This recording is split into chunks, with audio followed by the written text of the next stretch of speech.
T'en fais toute ta personnalité, t'as pas de personnalité, mais en fait c'est quoi la personnalité? Big 2025, on parle d'identité et de personnalité, mais dès que quelqu'un sort du lot, on l'atomise. Un mec qui parle de sa religion, t'en fais trop. Une meuf qui parle de sa sexualité, tu fais ça pour te faire remarquer. Mais ton pote qui va parler de bagnole et de crypto, bah ça passe là bizarrement. Deux poids, deux mesures, comme toujours. La personnalité est le fruit d'un processus complexe. Elle résulte de l'interaction entre l'inné et l'acquis. L'inné correspond aux facteurs biologiques et génétiques, ton tempérament de base, ton niveau d'émotivité, ton énergie, certaines prédispositions psychologiques ou même certains traits cognitifs. En résumé, c'est toute la merde que t'as dans ton ADN avant que tu fasses tes premiers pas. Si t'as la chance de marcher du coup. L'acquis est tout ce que tu construis au fil de ta vie. Ce sont les normes et les valeurs que tu abordes, les modèles que tu observes, les blessures que tu encaisses et les succès que tu célèbres.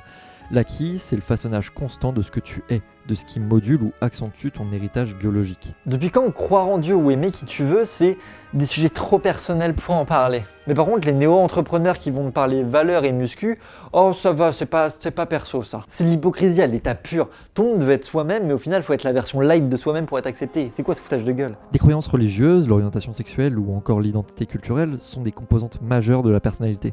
Elles participent à la construction de l'individu au même titre que ses goûts, ses habitudes ou ses valeurs morales. Au final, c'est tout ce sur quoi tu peux avoir des sujets de discussion qui te passionnent. On dit qu'on aime les personnalités fortes, mais au final, on préfère les versions un peu plus édulcorées.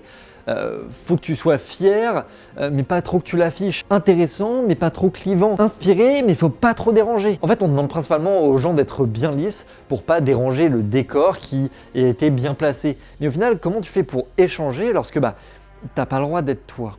La société impose des normes implicites sur ce qui est acceptable ou non d'exprimer. Certains aspects de la personnalité sont valorisés, d'autres stigmatisés selon le contexte social, historique ou culturel. Et puis après, ça joue les choquer. Mais pourquoi ils en parlent autant? Pour attraper le temps perdu, les années durant lesquelles on leur a dit « ferme-la ». Et puis c'est marrant, ça dérange toujours plus lorsqu'on parle d'orientation, de foi ou même d'origine. Mais par contre, quand c'est les sigma mâles qui viennent te dire qu'ils vivent à travers les lois naturelles, ça passe. Ouais, les fameuses lois naturelles des locations de Ferrari. Bruti.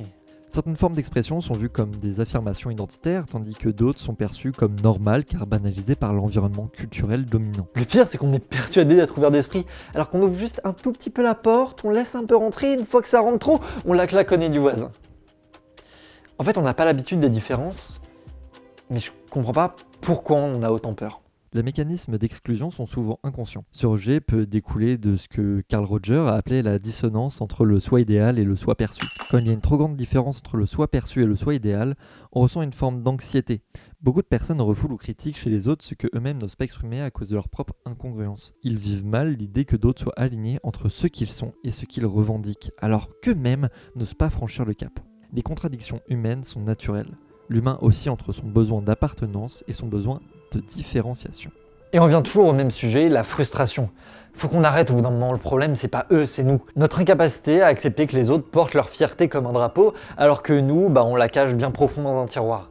Du coup, c'est quoi le projet? Accepter uniquement les identités sous cellophane? Râler dès que quelqu'un assume sa foi, son orientation, mais par contre, applaudir le collègue qui vient expliquer sa nouvelle morning routine et ses petits plats équilibrés? Allez, faut grandir un peu. Si t'as le droit d'afficher ton mode de vie, tout le monde a le droit de le faire. Finalement, ce qui compose notre personnalité, c'est l'ensemble de nos croyances, comportements et expériences.